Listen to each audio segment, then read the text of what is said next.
As केयरमा चाहिँ केटा मान्छेले पनि आउन मिल्छ। कन्सल्टेन्सीबाट जानुभएको हो भने म भिजा प्रोसेसिङमा कति टाइम लाग्छ भने पैसा कति लाग्छ है। मैले अस्ति hi everyone, welcome to my channel. आज चाहिँ मैले अस्ति एउटा इन्फर्मेटिभ भिडियो राखेको थिएँ नि त, वर्किङ भिजामा जापान आउनलाई चाहिँ नेपालको क्वालिफिकेसनले इफेक्ट गर्दैन भनेर। अनि त्यो चाहिँ मैले फर्स्ट टाइम इन्फर्मेटिभ भिडियो बनाएको भएर पनि होला, मलाई कसरी भन्ने, कहाँबाट के भन्ने त्यस्तो आइडिया थिएन। आज चाहिँ मलाई सोधेका प्रश्नहरू चाहिँ के यति नोट डाउन गरेको छु, अनि यो प्रश्नहरूको चाहिँ आन्सर दिन्छु। 3-4वटा प्रश्न थियो। सुरुमा चाहिँ मलाई सोध्नुभएको थियो एज केयरमा चाहिँ केटा मान्छेले पनि आउन मिल्छ भनेर सोध्नुभएको थियो। एज केयरमा चाहिँ केटाकेटी भन्ने केही पनि हुँदैन, जोसुकैले पनि आउन मिल्छ।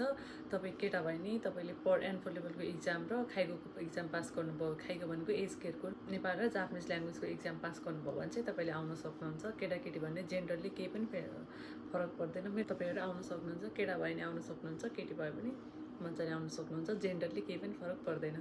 तर काम गर्न आफूलाई घिन लाग्नु परेन, किनकि काम जे पनि गर्नुपर्ने हुन्छ। अर्को प्रश्न थियो नर्सिङ पढेकोहरूलाई त बढी ग्राह्यता हुन्छ होला नि सिस भनेर भन्नुभएको थियो। त्यस्तो भन्ने नर्सिङ पढेकोहरूलाई बढी ग्राह्यता हुन्छ या नर्मल मान्छेलाई कम हुन्छ भन्ने चाहिँ हुँदैन। हामीलाई इक्जाम सेम नै हो, सबैले इक्जाम पास गर्नुपर्ने। खाइगोको इक्जाम पनि सेम नै हो, सबैले पास गर्नुपर्ने एज केयरको। अनि त्यसपछि ल्याङ्ग्वेजको पनि सेम हो। तर इन्टरभ्यू दिने बेला अब कम्पनी हेरेर इन्टरभ्यू दिनुपर्छ नि त। अनि त्यो कम्पनीको चाहिँ इन्टरभ्यू लिने बेला त्यो कम्पनीको मान्छेले चाहिँ नर्सिङ पढेको मान्छेलाई अलि बढी ग्राह्यता चाहिँ दिनुहुन्छ। अब त्यो चाहिँ रियालिटी हो, किनकि अब हामीलाई पनि हुन्छ नि त, नर्सिङ पढेको भए चाहिँ यो सेक्टरसँगको नलेज होला भनेर चाहिँ अरूभन्दा उहाँलाई लिने चान्स चाहिँ धेरै हुन्छ इन्टरभ्यूमा।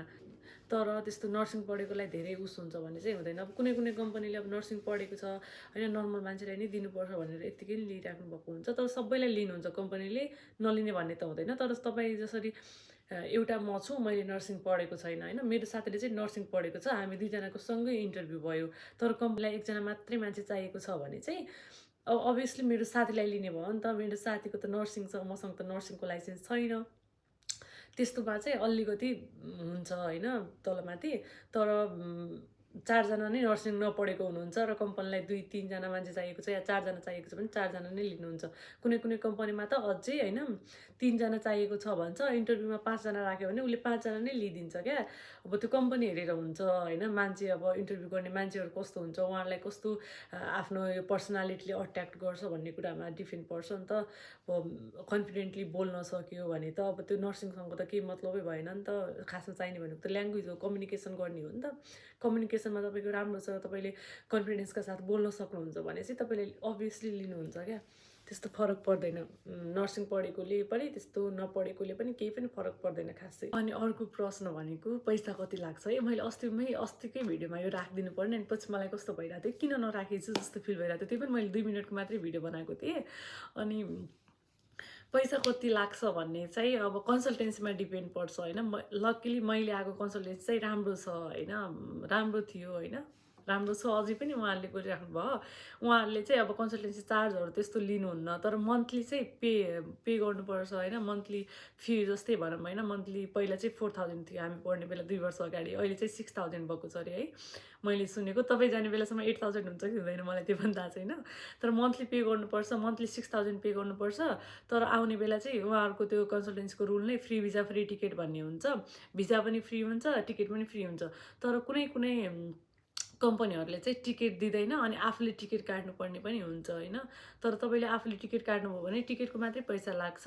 अनि प्रोसेसिङ त अभियसली आफैले गर्ने हो, अनि प्रोसेसिङमा अलिअलि पैसा लाग्छ। त्यसपछि आउने बेला टोटल्ली त्यो 4-5 लाख, धेरैमा 4-5 लाखको लाखमा चाहिँ तपाईँ आउन सक्नुहुन्छ। 4-5 लाख धेरै लाग्यो नि, 4-5 लाख 2-3 एभरेजमा। अनि अर्को प्रश्न भनेको भिजा प्रोसेसिङमा कति टाइम लाग्छ भनेर भन्नुभएको थियो। भिजा प्रोसेसिङमा त टाइम अब जापानको लागि 3 महिना सिओईको टाइम हो। त्यसपछि भिजामा चाहिँ सिओई आएको त 1 महिनामै हजुरको फ्लाइट हुन्छ। त्यस्तो टाइम लाग्दैन, किनकि कम्पनीलाई मान्छे चाहिरहेको हुन्छ नि त, काम गर्ने मान्छे। अनि उहाँले पनि लेट गराउनुहुन्न, हामीलाई पनि छिटो जानुपर्ने हुन्छ, अनि कन्सल्टेन्सीले पनि छिटो पठाउनु पर्ने हुन्छ नि त। त्यही भएर त्यस्तो टाइम लाग्दैन। तर पढ्ने बेला चाहिँ तपाईँले पढाइ स्टार्ट गरेपछि यदि तपाईँले धेरै मिहिनेत गर्नुभयो भने पनि तपाईँ 1 वर्ष चाहिँ मजाले लाग्छ। धेरै मिहिनेत गर्नुभयो भने ल 7 महिना, 7 महिनामा चाहिँ तपाईँले इक्जाम पास गर्नुहुन्छ होइन। अनि त्यसपछि 7 महिनामा इक्जाम पास गरेपछि 2-3 महिना हजुरको चाहिँ इन्टरभ्यूको तयारी गराउनमा लाग्छ।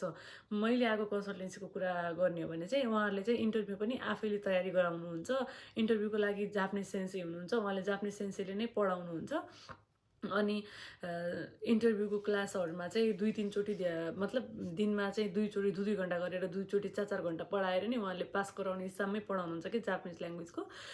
अनि इन्टरभ्यू पास भएदेखि फेरि अनि हजुरको प्रोसेसिङ स्टार्ट हुने हो कि। इन्टरभ्यू पास भयो भने हजुरको नाइते आउन 1 महिना लाग्छ। नाइते भनेको एग्रिमेन्ट लेटर, कम्पनीसँग कसरी काम गर्ने, तपाईँको स्यालेरी कति हुन्छ, कुन ठाउँमा बस्ने होइन, तपाईँको बसाइको व्यवस्था के हुन्छ, रुम रेन्ट कति हुने, त्यो चाहिँ अगाडि नै तपाईँको सबै कुराहरू फिक्स हुन्छ। त्यसलाई चाहिँ एग्रिमेन्ट पेपर भन्छ।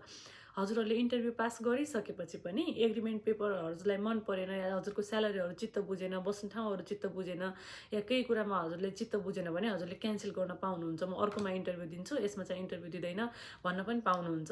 त्यसलाई चाहिँ एग्रिमेन्ट पेपर नाइते भन्छ। अनि त्यो नाइते पायो भने चाहिँ नाइते पाएपछि उहाँले नाइते सबमिट गर्नुहुन्छ जापान गभर्मेन्टमा होइन, जापानको। अनि त्यसपछि हजुरको सिओईको प्रोसेस स्टार्ट हुने हो। अनि सिओई आउनलाई 3 महिना लाग्छ। 3 महिनाभित्र हजुरको सिओई आउँछ। अनि भिजा प्रोसेस गर्दाखेरि लगभग 1 वर्ष 2-4 महिना यस्तै 15-16 महिना चाहिँ लाग्छ नर्मल्ली नै। अनि अर्को प्रश्न चाहिँ कुन कन्सल्टेन्सीबाट जानुभएको हो भने म चाहिँ माछापोखरीमा होइन, त्यो नापतौल विभागको पछाडि छ माछापोखरीमा रहेको सेवा नेपाल भन्ने कन्सल्टेन्सीबाट आएको हो। सेवा नेपाल चाहिँ जापानकै एउटा ह्युमन आई भन्ने थर्ड यस्तो कम्पनीहरू हुन्छ नि त वर्किङ भिजाहरूमा ल्याउनु हुने, उहाँहरूले खोल्नुभएको एउटा शाखा जस्तै हो। अनि राम्रो छ, नेपालमा मात्रै नभएर अनि हामी जापान आएपछि पनि उहाँहरूले फलोअपको लागि आइराख्नुहुन्छ 3 महिनामा के छ कस्तो छ भनेर बुझ्नलाई। कति धेरैको मैले उसमा पनि सुनेको थिएँ क्या, टिकटकतिर होइन, कति कन्सल्टेन्सीहरूले 10 लाख 8 लाख लिनुहुन्छ वर्किङमा आउनलाई, यही एसएसडब्ल्यूको खाइकोमा काम गर्न आउनलाई के भनेको सुनेको थिएँ। अनि यदि तपाईँहरू चाहिँ वर्किङको प्रोसेस गर्नुहुन्छ भने एकचोटि सेवा नेपालमा गएर बुझ्नु होला। मलाई चाहिँ राम्रो लाग्छ। तपाईँलाई मेरो जस्तै थिङ्किङ नहुन पनि सक्छ, अरू कुनै राम्रो कन्सल्टेन्सी या अरू कुनै राम्रो ठाउँ पनि हुनसक्छ बुझेर चाहिँ, तर तपाईँ एकचोटि सेवा नेपालमा गएर चाहिँ बुझ्न सक्नुहुन्छ। And thank you so much for watching my video. अनि please do not forget to like, comment and subscribe. अनि फेसबुकमा हेर्दै हुनुहुन्छ भने चाहिँ मेरो पेजलाई फलो गरिदिनु होला। त्यही हो, थ्याङ्क यू। अझ हजुरलाई केही जान्न मन छ भने चाहिँ पठाइ नि हुन्छ, फेसबुकमा कमेन्ट गरे पनि हुन्छ, जेमा गर्दा पनि हुन्छ। म हजुरहरूलाई रिप्लाई दिनलाई रेडी छु।